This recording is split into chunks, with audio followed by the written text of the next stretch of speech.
감형 제도 개선 과제와 함께 지금까지의 문제점들을 살펴보고 미래를 예측해보는 청년 정책 AS 토크쇼 세 번째 시간입니다. 와! 안녕하세요. 진행의 박민주고요. 우리 양옆에는 또 청년들이 나와 계십니다. 안녕하세요. 인사 부탁드릴게요. 네, 안녕하세요. 저는 서울 살고 있는 경미라고 합니다. 대학생이세요? 아니요, 대학생보단 조금이. 조금이. 네, 좋습니다. 네, 안녕하세요. 저는 올해 전세보증보험 들고 혼자 이제 전세 시작한 윤슬기라고 합니다. 전세를 시작한 윤슬기 씨 반갑습니다. 네, 안녕하세요. 청년 박순혜라고 합니다. 반갑습니다. 네, 안녕하세요. 서울 살고 있는 서울시 청년 한가을이라고 합니다. 네, 반갑습니다. 양 옆에 청년들을 대표해서 나오신 거거든요. 오늘 내가 청년을 대표해서 솔직한 이야기 많이 해주셔야 돼요. 네, 좋습니다. 자, 이번 시간에는요, 우리 청년들의 경제적인 측면에 대해서 이야기를 한번 나눠볼까 해요. 먼저 우리 청년들의 경제적 문제 어떤 게 있을까요? 우리 가을님? 아무래도 자취를 많이들 하니까 전세나 월세 보증금, 다달이 내는 월세, 그게 첫 번째일 것 같아요. 맞아요. 슬기님도 혹시 있을까요? 학자금 대출 상환 부담도 만만치 않은 것 같아요. 맞습니다. 우리 청년들이 다 고민하고 있는 경제적인 문제이지 않을까 생각이 되는데요. 지금 얘기 나온 것처럼 청년들에게 전세금이나 월세 보증금 문제, 그리고 학자금 대출 상환, 이게 정말 큰 부담이거든요. 이런 부담을 확 짊어지고 갈 제도 개선이 발표가 됐습니다. 먼저 임차인 보호 장치를 강화하기로 했고요. 또 학자금 대출 상환 부담을 경감하기로 한 건데요. 이 부분들에 대한 구체적인 내용들에 대해서 우리 양옆에 계신 분들과 차근차근 이야기 나눠보도록 할게요. 자, 먼저 소위 깡통 전세라는 게 있습니다. 여러분 혹시 들어보셨어요, 신혜님? 네. 네. 저기 집 담보로 대출을 받았는데 그 대출을 못 갚으니까 경매로 넘어가게 되고 결국에는 그 집이 압류가 되고 거기 전세 살던 사람들이 전세 보증금을 떼먹히게 되는 거? 맞습니다. 이 집을 매각해도요, 대출금과 보증금을 상환하기가 어려워서 전세 보증금을 돌려받지 못할 우려가 큰 주택을 바로 깡통 전세라고 하는데요. 요즘 이 깡통 전세 우려가 좀 높다고 해요. 그쵸, 경미님? 네, 주변에 오피스텔 사는 친구들이 많은데요. 네. 요즘 오피스텔 전셋값이 매매가하고 비슷하대요. 예를 들어서 매매가가 2억인데 전셋값이 1억 9천? 그런 경우가 많대요. 그럴 경우 깡통 전세 우려가 높은데 왜냐하면 전셋값이 매매가하고 비슷하면 그 집이 경매나 법적 절차에 들어가면 시세보다 낮게 낙찰될 거잖아요. 그러면 전세 보증금을 받을 수 없을 거고요. 그래서 요즘 깡통 전세 우려가 높아졌다고 하더라고요. 네, 맞습니다. 시세를 확인하기가 어렵고 또 사회초년생과 신혼부부 등 청년 임차인이 많은 원룸이나 오피스텔 등의 다세대 주택 전세 사기가 증가하면서 청년층의 피해가 점점 커지고 있다고 하는데요. 2021년 8월 기준으로 2030 전세 보증금 미반환 사고 피해액이 여러분 깜짝 놀라지 마세요. 2,210억 원이나 된다고 합니다. 와, 진짜 어마어마한 비용이죠. 무려 전세 피해액의 62.8%를 차지한다고요. 반 이상을 넘게 차지하고 있는데 우리가 전세 보증금을 안전하게 돌려받기 위해서 사전에 공부한 게 있잖아요. 한 명씩 좀 알려줄까요? 등기부 등본 확인하기요. 또 이사하고 전입신고한 다음에 확정 일자를 받기. 맞아. 경민이. 전세 보증 보험 가입하기. 가을님? 전세 계약 연장 시 계약서 다시 쓰기. 좋습니다. 우리는 왠지 전세 사기 안 당할 것 같아요. 이 영상을 보시는 분들도 전세 사기는 안 당하실 겁니다. 자, 여러분 다들 잘 알고 계시겠지만 그래도 전세 사기는 날로 더 기승을 부리고 있습니다.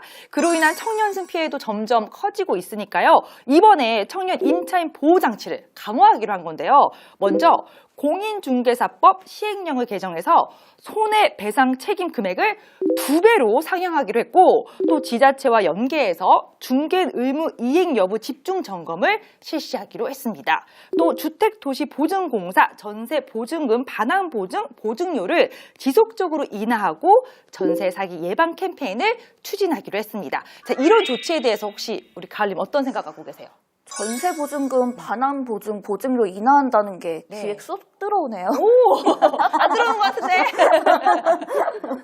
우리 슬기님은요? 큰 돈이 들어가는 게 아니어도 별일 없겠지 하면서 전세보증보험 안 드는 경우가 허다한 것 같아요. 맞아요. 이제 꼭 들어야 될 것 같아요. 그죠? 자, 전세보증금 반환보증, 보증료에 대해서는요, 전액 지원해주는 전세보증금 반환보증, 보증료 지원 사업도 있으니까요. 여러분들 꼭 참고하시길 바라겠습니다. 자, 이번에는요, 학자금 대출에 대한 이야기로 넘어가 볼게요. 이 학자금 대출이 또 문제거든요. 취업은 했지만 학자금 대출을 상환하느라고 여전히 경제적으로 빠듯한 우리 청년들이 많잖아요. 그렇죠, 신혜님? 맞아요. 그건데 사람마다 조금 다를 수 있을 것 같아요. 네. 달마다 큰 돈을 한꺼번에 넣는 사람도 있고 아주 소액을 조금씩 갚아 나가는 경우도 있거든요. 네. 근데 벌써 20대에 뭐 빚이 2천, 3천 이렇게 넘어가면은 마음의 부담이 커가지고 빨리 없애야겠다. 내가 이 빚 있는 상태를 못 견디겠다. 뭐 그런 성격의 사람들은 한 달에 아주 큰 돈을 넣어버려요. 네. 그럼 이제 경제적으로 여유가 또 없어지는 거죠. 맞습니다. 근데 사실 취업을 해서 경제 활동을 하다가도 갑자기 뭐 이직을 하거나 이런 경우 잠깐 쉴 수도 있는 거고 경제 활동을 못 하게 되면 이 다달이 갚아가는 이 뭔가 상환에 대한 부담이 확실히 있을 것 같아요. 그죠, 가을님? 네. 요즘 학자금 대출 상환 체납이 많이 늘었다고 들었어요. 돈을 못 버는 상태가 되면 학자금 대출을 갚을 수가 없는데 네. 그럼 신용에도 문제가 많이 생기게 되는 거죠.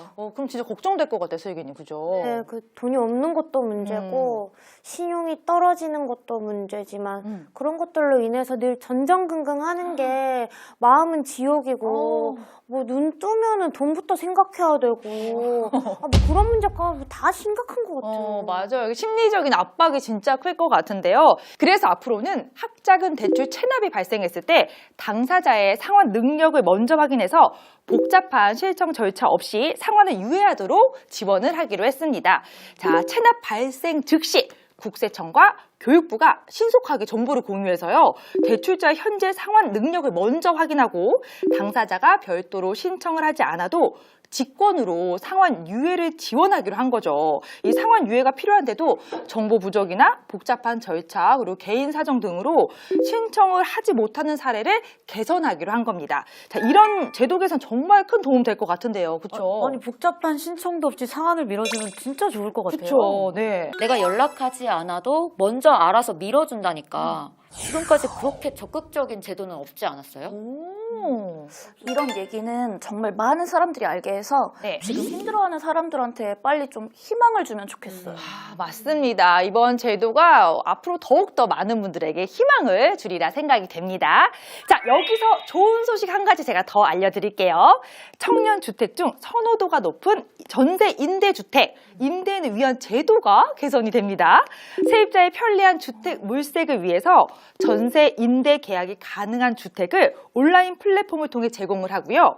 또 민간 플랫폼과 매물을 상호 공유하게 됩니다. 또 임대인의 중개 수수료와 화재 경보기 설치를 지원하는 등 전세 임대 참여를 더 적극적으로 해나갈 예정입니다.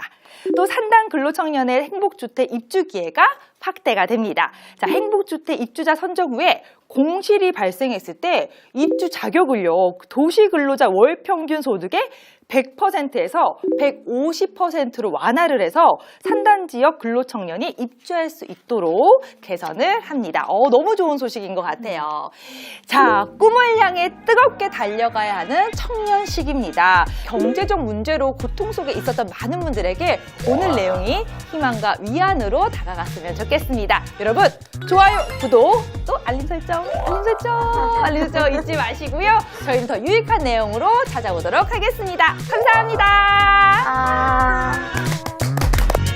구독, 좋아요, 알림 설정.